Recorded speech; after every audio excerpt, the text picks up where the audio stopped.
Is your mortgage a money pit or a golden goose?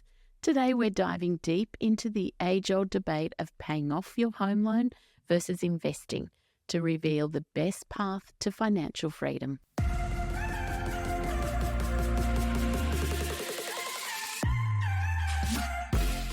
Welcome to Dollars and Dreams, the podcast designed to empower you to take control of your personal and business finance. You know, the very thought of money and finance can often send chills down your spine and stir up fear of the unknown. But let's change that narrative together. Through this podcast, my goal is to not only to provide you with useful information, but also to inspire and motivate you to take action towards your own financial goals. Let's rewrite your money story together.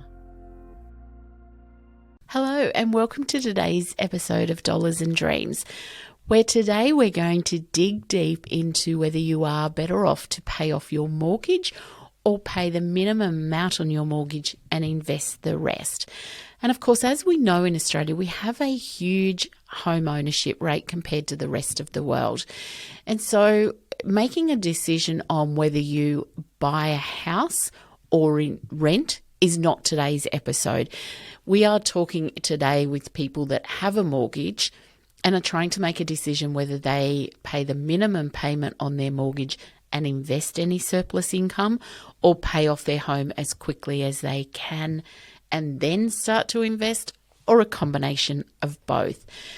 And of course, there's a lot of financial literacy coaches in Australia, and there's particularly one book, which I won't mention, where they say it is the best thing you can do is to pay your mortgage off as quickly as you possibly can and not invest. Now, I don't necessarily agree with that because, of course, there is no one size fits all in financial freedom and financial growth. And, of course, your comfort level is very different to the next person's comfort level. And so when we do financial advice, and today's is a general advice, it's not taking into account your own personal circumstances. So please don't take what I'm saying here and use it that you're getting advice.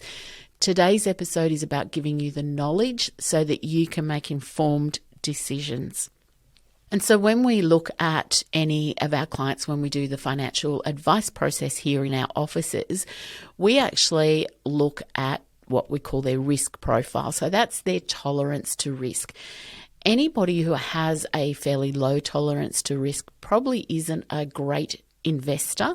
And so those people are probably better off to pay off their mortgage because they find the risk in the marketplace too high and too stressful.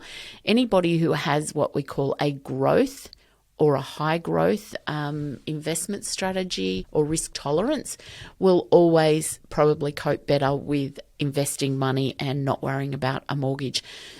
So your own personal risk tolerance is a big factor of what we do here.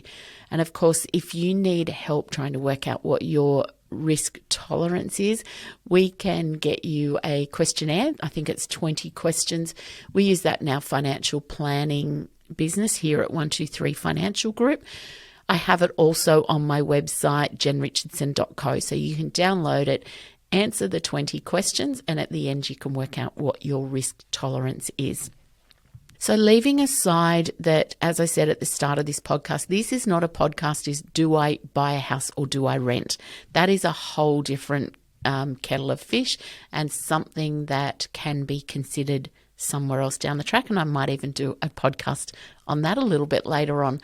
But today's is you've got a mortgage and you're trying to decide whether you smash that mortgage out the park and get rid of it as quickly as we can, or do I take it over the term and then invest the rest?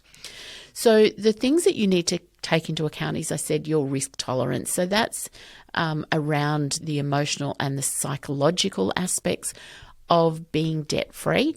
Some people, that's all they want. They don't cope with seeing that bank statement or logging onto their bank and seeing that they owe 400,000, 600,000, 800,000, whatever it is. Till they see that at zero, they are uncomfortable. And of course, in the last couple of years with the rising interest rates, there has been some advantages of being ahead with your home loan because of course, the cost of living on top of your increased repayments because interest rates have gone up.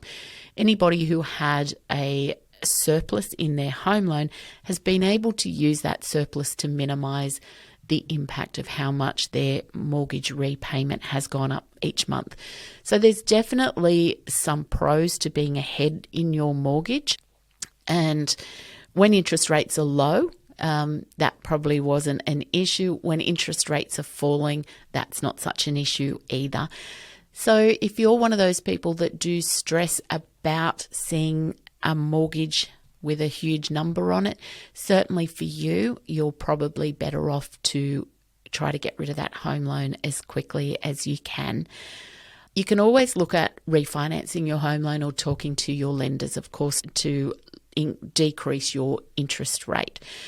So if you are one of those people that has a reasonably high interest rate at the moment, please consider talking to your mortgage broker, to your lender, or if you don't have a mortgage broker, reach out to us here at 123 Financial Group and we can have a look to see if we can get a better interest rate for you. But of course, that comes into play with the psychological aspects, because we see it quite often here with people that the interest rates are going up, their monthly repayments are going up. It adds to the stress of their day-to-day life.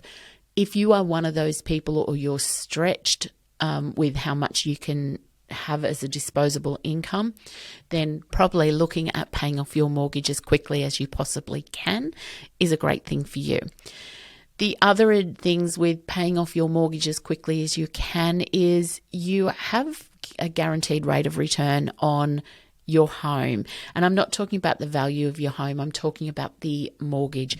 Because of course we've all seen those projections, haven't we, that we borrowed $500,000 but we're going to pay back to the lender $900,000 because we're paying interest. And of course, if you can reduce that repayment amount, you actually have a better rate of return. So a rate of return is how much you get back for what you invested. So if you've invested $500,000 into your home and you can only pay back $600,000 instead of $700,000, you've got a better rate of return on your money. And so eliminating mortgage interest payments is a great way to build your future wealth. There's also the strategy of paying off extra into your home loan so that you might want to do some investing somewhere else down the track. So if you're a person that likes property, and there's lots of people that like having property, you may be thinking, I will put extra into my home loan, pay it down as quickly as I can. That lets me buy the next property, which I might use as a rental property, or if I turn my home into a rental property, I can buy my next forever home.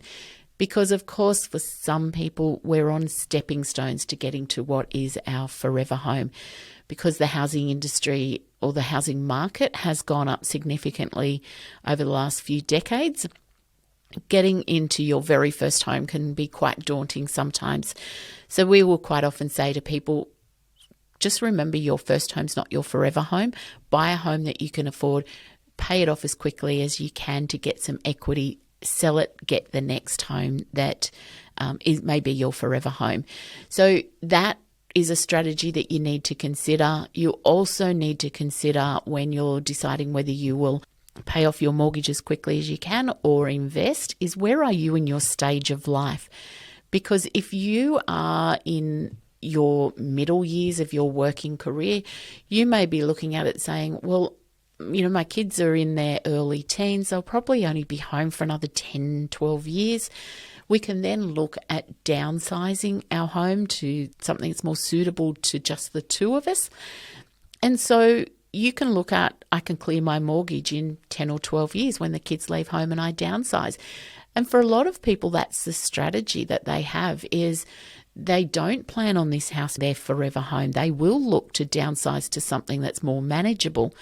For some people, it's going from a family home with a huge backyard because they wanted a safe space for their kids to play. And all of a sudden, you know, they're empty nesters. They want to travel. And of course, they may want to buy a unit because the security of having a unit with break-ins and things compared to a family home that it's quite obvious you've gone away for a few months. So for some people, that's an issue. Some might want to become grey nomads, and so they'll sell to a smaller home and buy the caravan and get on the road. So the strategy of knowing what you want to do with your house is also impacting the decision of whether you pay the home off quickly or invest. So if you have no intention of staying in that home for more than 10 or 12 years, you may be better to look at some investment options because your mortgage will be paid out in the 10 years.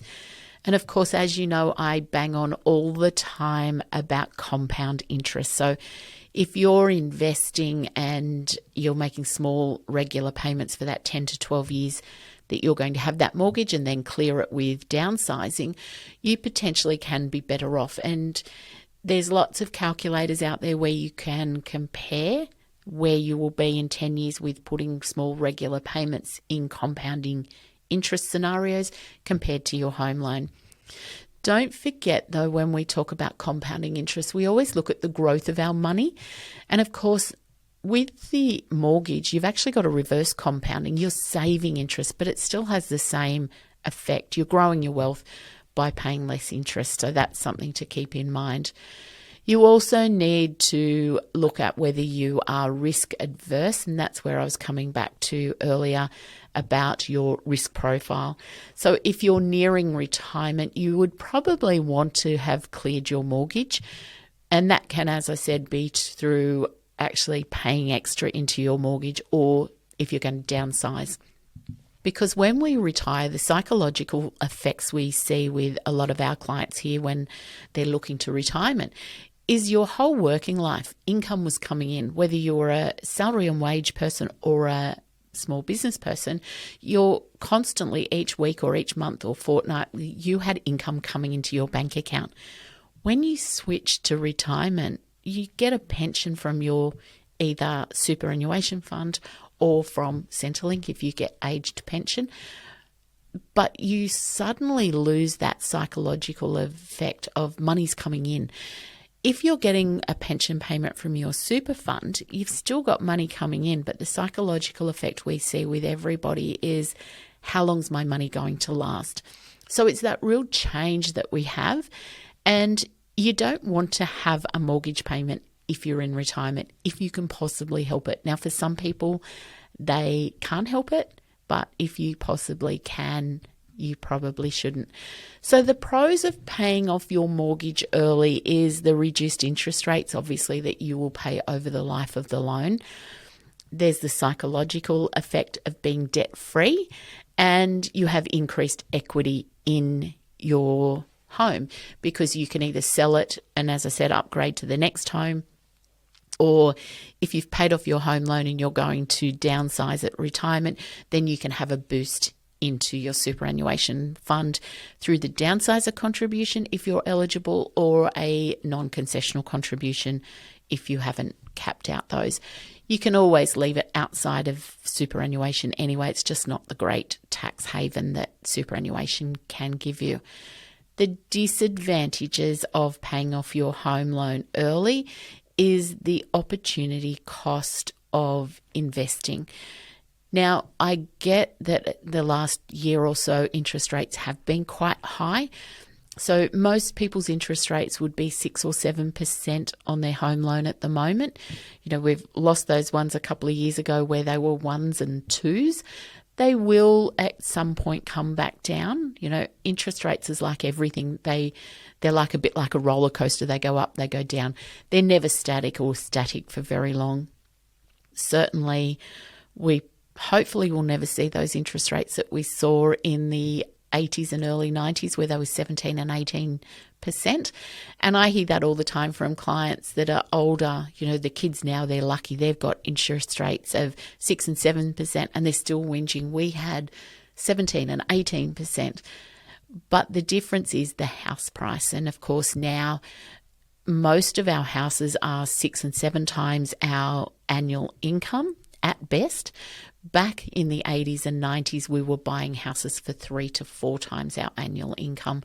So even though interest rates are lower now than they were in the 80s and 90s, you're probably still paying more interest than those people in that were buying houses with 18 and 19% interest rates. So, I bring those people back to reality fairly quickly when they think that they were hardly done by.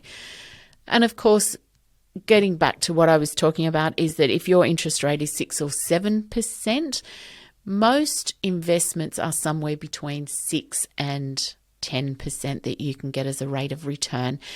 You will pay tax, no doubt about it, if you earn income, either in your superannuation fund where it's taxed at 15% or in your own name if you have, in your marginal tax bracket. So there is some loss to that 6 to 10% that you will get on investments. Sometimes you can get higher, sometimes you will get a little bit lower. It's a good idea to have a chat to a financial advisor or reach out to us here at jenrichardson.co if you don't have a financial advisor, and we can help you through that process. So looking at, am I better off to pay interest at 6% or am I better off to earn interest income at 8% is one of the opportunity costs that we will look at. Potentially you have a loss of tax deductions if you've got a rental property and your mortgage might be on a rental property. So if you pay your home loan off as quickly as you can on your investment property, you've got a loss of a tax deduction. Don't let anybody fool you that an interest rate is a great tax deduction, because negative gearing, for anybody that's not quite sure what that is, you'll hear people say all the time, buy an investment property because the tax office will pay you a great refund. They only give you back part of what you spend. So if you pay a lender $20,000 in interest in the year, let's assume you're in a tax bracket of 34.5 cents, you're going to get, if my maths is right, $6,700 back or something around that. You are still out of pocket $13,000-ish. So don't ever think that negative gearing is the be all and end all. It is a process, and it is a process to get you into a financial position, but it is not the why you should make a decision. So if we just consider now that for this podcast that we're not talking about investment properties, because that brings in a lot of other things that come into play. If we are just looking at that opportunity cost on your own home, which is the interest isn't tax deductible, compared to investing, you've got to take into account the opportunity cost of investing. Generally will have a higher rate of return than what you're paying in interest. It does give you, if you've put it into your home loan, if hopefully you've got redraw facilities on your home loan, and it does give you a reduced liquidity if you don't. So if something goes wrong and you need short-term money and it's all tied up in your home, and this is what we see quite often with people who have really overcapitalized in their home or stretched their borrowing capacity, you can't go to the shops with a bedroom to get food and put food on the table. If you've invested, unless it's in your superannuation, but if you've invested outside of superannuation, you can sell off part of your portfolio. Generally, your portfolio can be sold and turned into cash within 3 to 5 days. So if you are running short of money and you've over borrowed, you've got yourself into a financial position that you're struggling with, if you've got money in investments, you can turn that quite quickly back into cash. It is much more difficult if it's all tied up in your home, because even if you've decided that you can't afford the home and you want to downsize, or you're going to free up some money through getting a lower valued home, there is a process. So you have to get your house ready. You've got to get contracts done. You've got to get your house on the market. You've got to give the market time to want to buy your house. And then, of course, you've got settlement terms. So we're looking at, from decision to sell a home to cash in the bank, is probably at best 8 weeks. And in that 8-week period, if you're really struggling with money, there's not much you can do. So keeping in mind the discussion that you should be having with yourself is why you're buying a house you can't really afford.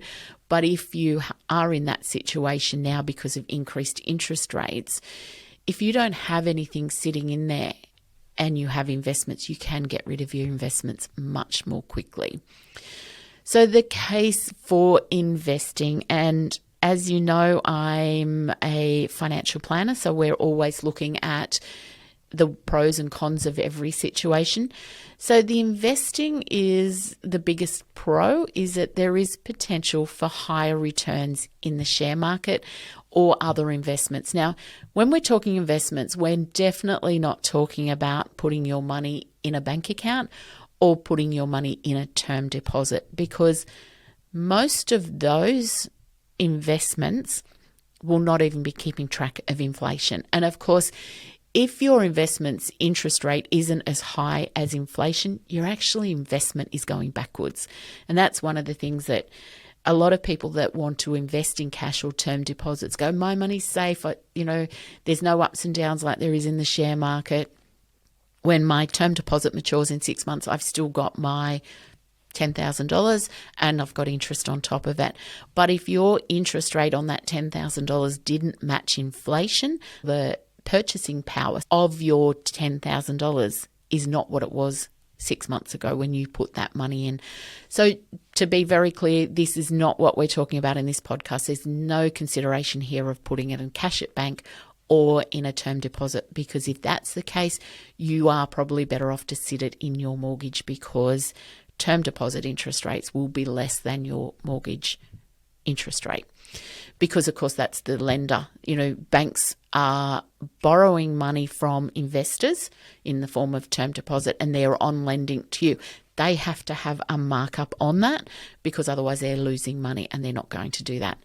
So the power of compounding interest is something that people, when we talk about compounding interest, they'll always think that that means cash at bank or term deposits, because that's the term we use. What the bank pays you is it's your interest rate and things like that. Compounding interest is the increase in the value. So it is the income, and it's the growth on that income, investing of that. So compounding interest is income earned on income on income on income. So if you're buying shares and it pays you a dividend, if you've got dividend reinvestment, you get more shares, and then you'll get interest rate. Now, instead of on 1,000 shares, you're getting that on 1,100 shares.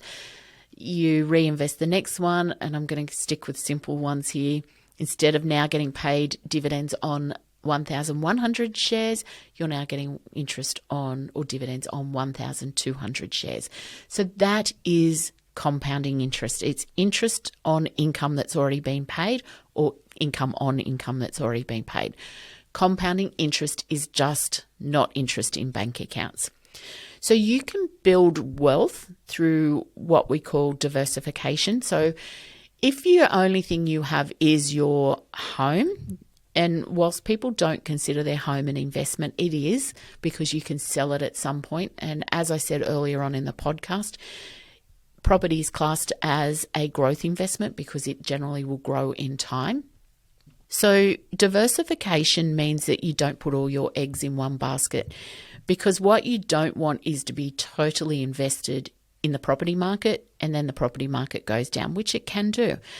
It doesn't go down for long generally. There will be cycles where, interest rates go up, some property values will come down. And we've seen that in the last 12 months, although it didn't come down as much as what some leading commentators thought it would. So if your own home, and you need to stop thinking of family home as not being an investment, because it is, because when you go to sell it, whether it's your long-term growth strategy that you'll downsize in retirement, or even if it's your forever home and you may need to sell it to go into aged care, or it's a legacy that you leave your children or whoever your beneficiaries are. Either way, it is an investment. So you're already invested in the property market if you hold a family home. Diversification means that you would then invest in something other than property potentially, because that way then if the property market goes down, the bond market might go up, the share market might go up, and it is spread your investments. So if you're paying your mortgage off as quickly as you possibly can, then the only thing that you are investing in is the property market. And of course, as financial advisors, we always say to diversify. So potentially, if you don't put all of your money into your mortgage and you start to invest into the share market or managed funds, you will have automatically diversified your family's investments. That diversification, of course, is all about risk management. And of course, as financial advisors, we always love risk management because you don't want to feel out of control. The other thing that we look at is how your age. If you're looking to build wealth for retirement, or are you looking to build wealth to potentially take time off with young children? So if you're a young family and you may want to not work full time, sometimes having an investment that can pay you a passive income can be a great strategy for allowing you to not feel that stress of reducing from 2 full-time wages to 1 or 1 and a bit wages.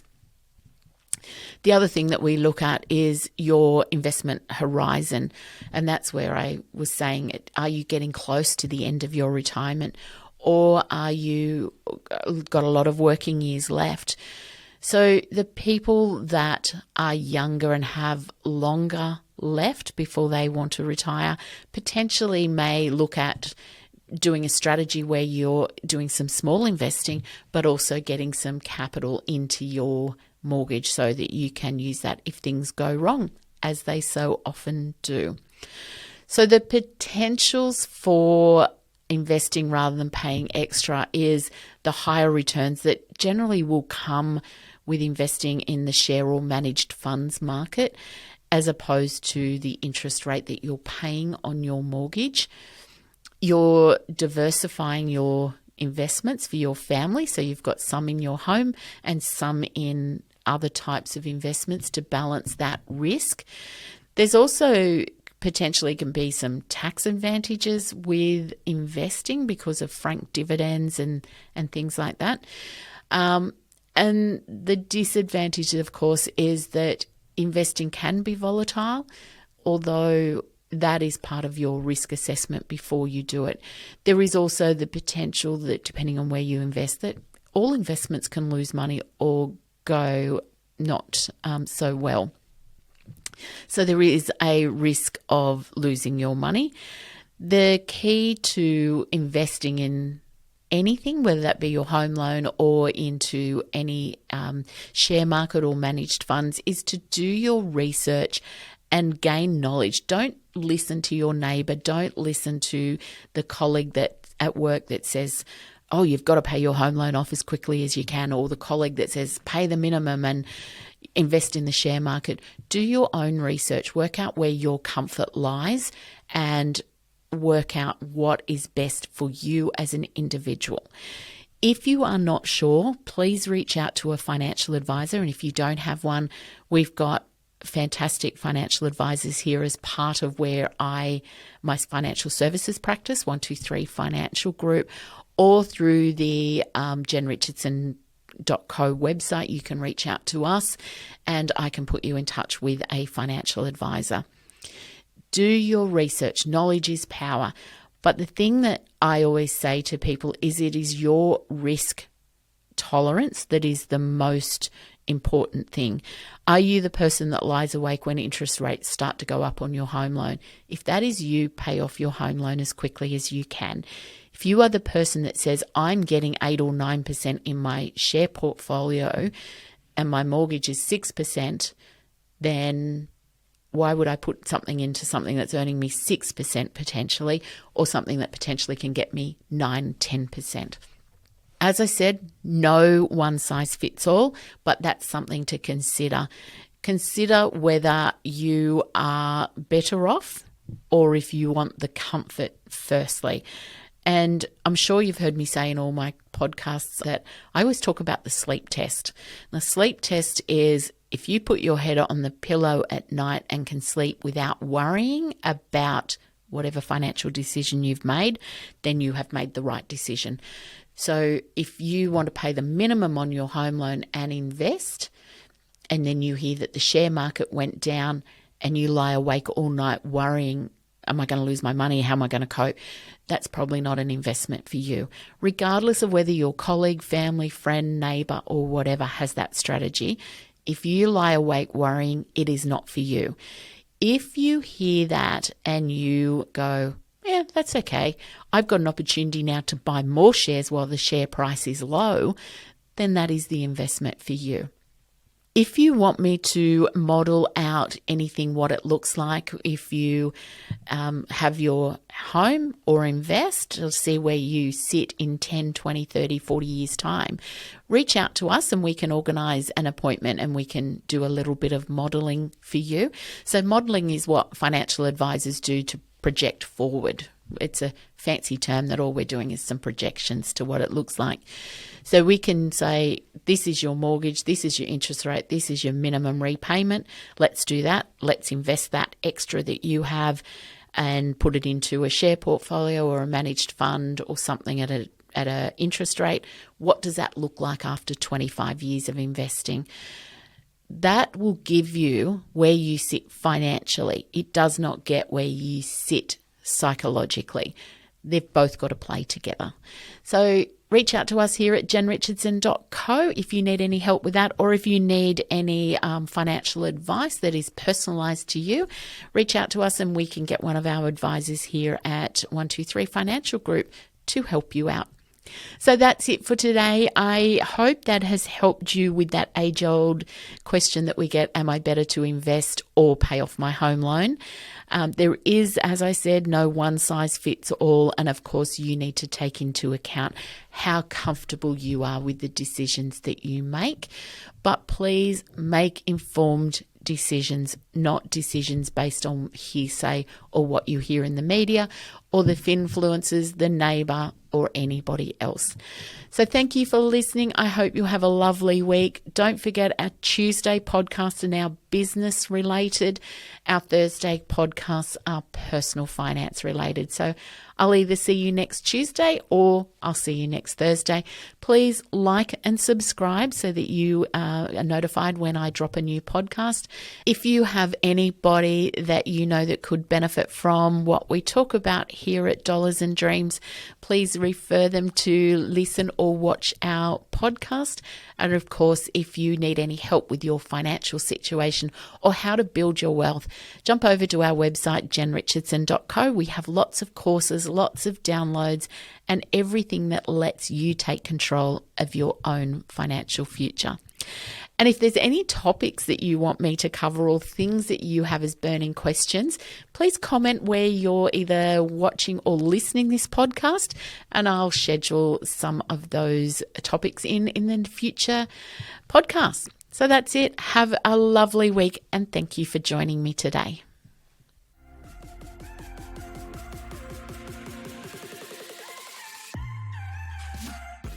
Remember, the advice shared in Dollars and Dreams is general in nature and it does not consider your own personal circumstances.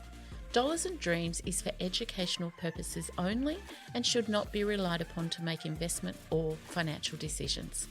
If you need more help, please reach out to a financial advisor for tailored personal advice. Don't forget to click that subscribe button so you don't miss out on future content. And please leave me a review. Your feedback really helps me to reach other people chasing their money dreams. You can find me over on Facebook and Instagram to connect with me. You will find the link in the bio or head over to my website at jenrichardson.co where you will find free content and learning tools.